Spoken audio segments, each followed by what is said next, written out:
Hello and welcome to a new video. Today we're going to take a look at a really cool team for the Halloween Cup here. I already put this basically in the top 5, like the 5 teams I really want to use for Halloween Cup in my meta-analysis video, and I wanted to try this thing and in general this team out. I played 13 games with this team, went 12-1, and I basically just stopped playing after I got my first loss, so I had a 12-win streak.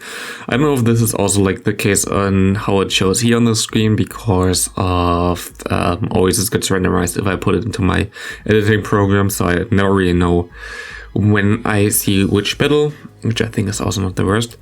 But yeah, in general I went 12-1 with this team. Definitely full meta in general. It's really cool team. The cool thing here in general is we have the Scizor in the lead. Shadow Scizor, a really squishy boy, but you see it is so good against nearly everything, and even if it's doing resisted damage, it still chunks a lot. This thing is really cool. I highly recommend you getting this if you haven't, if you have the thing in general without frustration. I think normal Scizor can also work, but Shadow Scizor is just way better. And then you have 2 bulky Pokemon in the back, so you can basically save both shields for the Scizor, which does the most damage out of all of your Pokemon. And also, in general, the team comp between those are really good. Here we have a Malamar in the lead, where I thought maybe I can catch a move there, but I think we actually lagged for a little bit in the beginning as well, which was not the nicest thing. I had some lag in the beginning, but in general the gameplay was way better than earlier today, which is at least nice.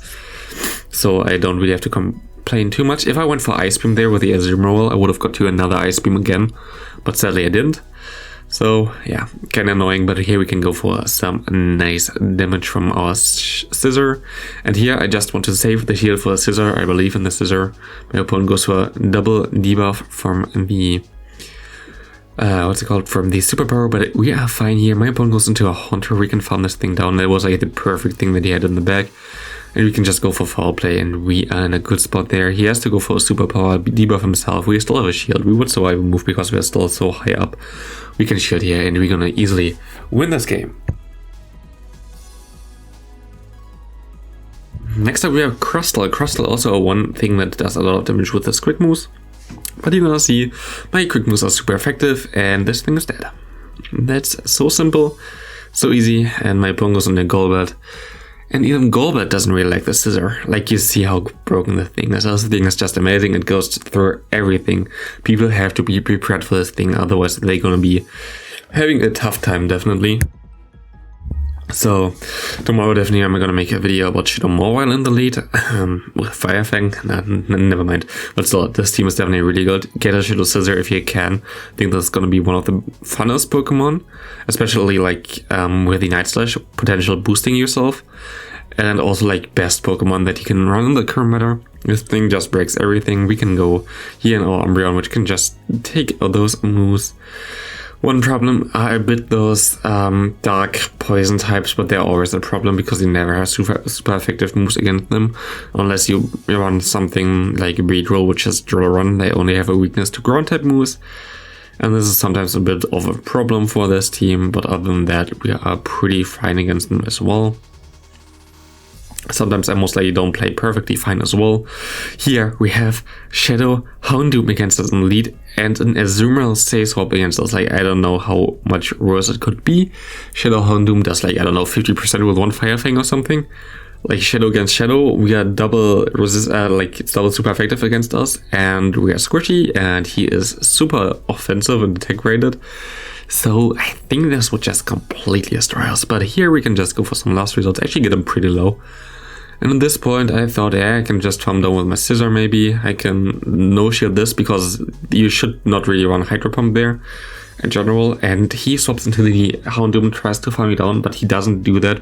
I can swap out in time, he got only one move in, I can farm him down here perfectly. I can go for the Ice Beam.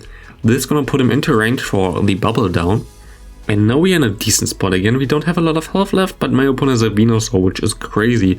Because Ice Beam, at least Ice Beam does something, but this thing is really good against the Azumarill, so I have to shield here. It's gonna be coming down to the wire. This is a match we're gonna lose. We can go into this Scizor, we can go for the Iron Head. Isn't this gonna be enough to KO him? It's not, but we can farm down in time. That's gonna be a good game. Even though we had the worst lead and the worst swap in, and actually also a hard counter in the back, we still won this game. It's actually crazy. How did we even win this? I have no idea, literally, but hey, I guess Shadow Scizor is just too good. Here my opponent goes into the Jellicent. I think Jellicent needs to shield once against the Azumarill in this scenario, but I'm not 100% sure. I hope he does. Oh, he actually goes for the move immediately. No, he can farm me down in time. That's kind of unfortunate, but we can get some extra energy here on our Umbreon in general. If you have those situations where the opponent doesn't do anything, you have like something safe as a safe swap like the Scizor. Oh, my opponent swaps out actually perfectly there. You can just overfarm anyway against something like this. We actually go for the bait here because I hope, like, yeah, that we get a shield, which is beautiful. We needed to get the shield there. And now we can go for the Iron Heads. If he shields again, we get to another one after the next shield, but he doesn't. I am still gonna shield here because I want this thing gone. I can go for Night Slash now against the Jellicent, and I still have a Moose stored, and this is why it's so important to store Moose. Never mind, my opponent didn't shield. Never mind. Don't even, yeah, don't even like listen to me or something. My opponent just goes for Earth Power. Yeah, it's so important to star Moose. I thought there was a game where I actually sniped the Jellicent, but I'm not sure. Maybe I'm like hallucinating. It's already a bit late for me. Sorry. Next up we have Azumarill against us on lead. Most people would think, okay, this is like horrible in general for the team. You only have Azumarill to mirror that. It is not the best. Yeah, that's really true, but it's also not the worst. You're gonna see the Iron Head gonna do a lot of damage.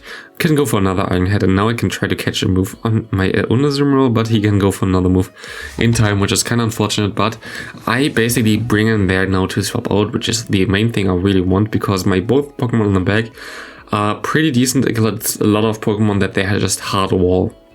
So if you can get the lead, even if you get like one shield down, alignment with this team is really important. So if you can just align the right Pokemon against the others, like shield is not as important, especially if you have so much bulk in the back there. And here we have the Dusclops, and this Dusclops has nothing to do against an Azumarill. Like literally nothing you can do here. Go for your Fire Punch here, which doesn't even do anything. Go for your Shell Punch. I don't really care. Unless you have Return, you don't really do damage against anything anyway, which is sadly the problem of the Dusclops. If it also got the Shadow Ball like the Dusknoir, I think this thing would have been way better. Here I tried to just farm down, which didn't work out. He goes for a move, doesn't really matter, we can farm down, we can go for one move, you get an extra Hex in. Doesn't really matter anyway, we can go for a Play Rough, and that's gonna be a good game there. Good game to my opponent. At least he brought some spice. And here we can go to against the next opponent. Has a Shadow Scizor as well. And I thought, maybe it's the same team I thought of. Maybe you watched my video where I already showcased that before and said that it was good. Maybe, I don't know, if you watch my video right now, like, say something in the comment section, it would be cool. Because we have the same team. We have exactly the same team here. But I caught the move there, which is going to be giving me the crazy advantage. Because against the Azumarill, this team doesn't really have the safest swap. Of course, the owner Azumarill was like the best there. And the Scizor was already a bit lower. So we are in a super good spot here, as we can go for. I think we overfarm a bit. Oh no, he goes into the Scizor and we get to the next move and he's gonna let this go. He goes into his own Azumarill. I just gonna thought, okay, if it's actually an Umbreon on the back or anything similar to that, I'm just gonna farm him down. I need to get 2 Iron Heads on this thing. If he shields one, fine. If he doesn't shield one, yeah, also okay. We just need damage on there because we have the Umbreon in the back, which can mirror most of the time. And we're going to be able to win this game easily. My opponent surrenders there. Good game there. The catch was important. Same team, which is hilarious. Next up, we're going to have a Drifblim here. Going to be able to go for the Night Slash there. Here's right now the Shadow Ball. We're going to swap out into the Azumarill, catching the move, which is going to be an Ice Event actually, which is even better for us. And Azumarill is such a good safe swap in general in this league. Other than if they have something like Quillfish. I just want to say the German word, which is, by the way, Baldorfish, which is even interesting. But yeah, let's not. Also said the whole time, yes, like in the video earlier today. What did I say? Skankapoo or something, which is the German word for stanky. Like German language has always different words, as a lot of languages have, which I think is interesting. Like some are the same as the English versions, and some are not. So yeah. I don't really know. Here we can just go for the Azumarill. We are locked into against this thing, which is nice. Goes for the aerial ace, and he swaps perfectly into the Quillfish, denying my move as well and KOing me in the process. And we're gonna go into the Scizor. We have to shield this awkward tail sadly, and we're gonna be able to farm down though. We catch the move perfectly on the Umbreon, and we can go for the foul play. It was just beautiful to watch that, to be honest. We can farm this thing down. He has his Mandibules, like, what does he want to do already? We still have our Scizor, and there is nothing really he can do there.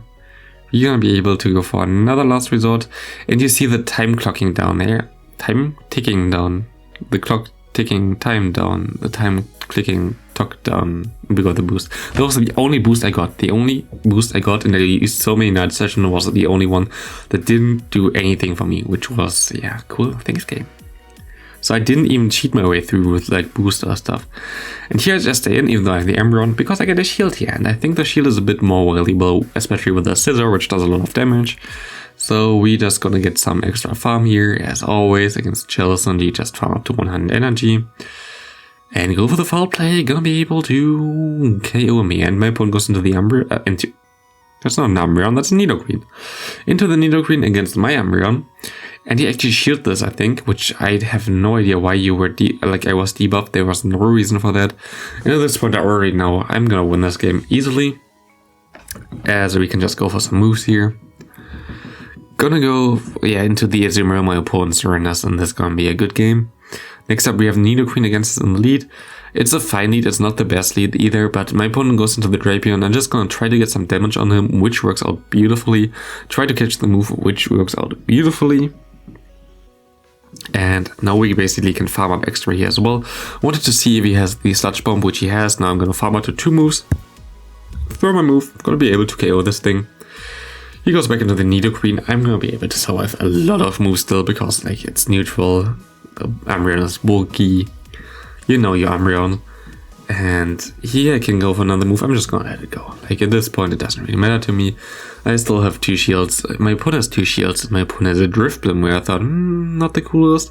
But we can catch a move here, and it's gonna be Icy Wind. So basically, I catch all the moves from my opponent, which gonna give me a pretty decent chance to win this game. I'm gonna shoot the Shadow Ball as well, which was a nice shield there.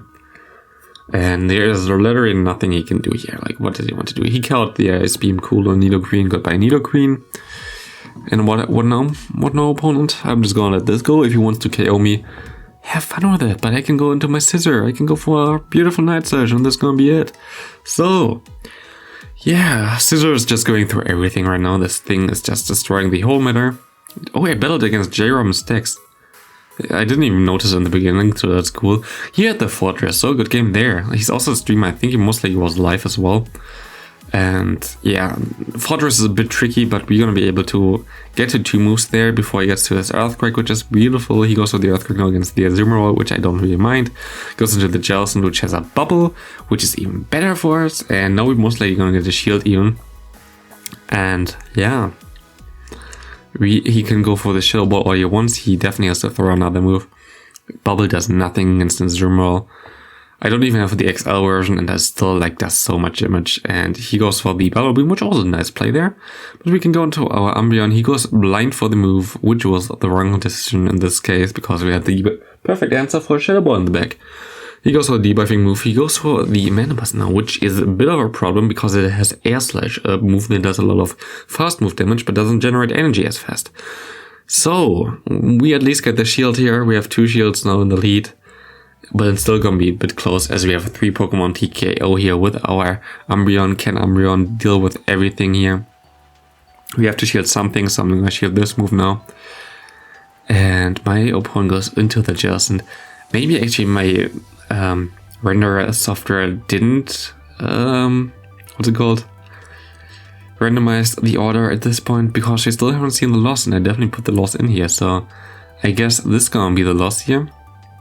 Yeah, it is. And I elected here for 2 turns, which basically made this a CMP. I didn't even get the quick move through, that was already fishy. And this completely cost me the game. So basically I actually lost this game because of the game did not work, I want to say. Because I would have got to the move here otherwise if I got the quick move through, which always should happen. Because you get to the Night Surge from the Scizor after 5 turns, and the Sable I need not 5 turns, 5 moves, and Disable I need 6 moves. Both are 2-turn moves. And yeah, there was basically no way that I didn't get the bubble through there. Even if I like 1 turn, so I basically like 2 turns didn't get the bubble through, which was also then like kind of 50-50 chance. Didn't get to the move, and this basically goes through the whole game. At the end I'm gonna lose with like only barely like a minimum of HP, which is super sad because this game would have been completely different if just the game worked, and I think I would have been the 13th one and this team would still be unbeaten. But like this, sadly it's not, and yeah, still this team is super good and only Niantic can stop it right now. So thanks all for watching. And I hope you liked this video. If you leave a like, I would really appreciate that. It supports me way more than you think. And I hope you have a great rest of your day. Hope you have good luck in Halloween Cup, and see ya.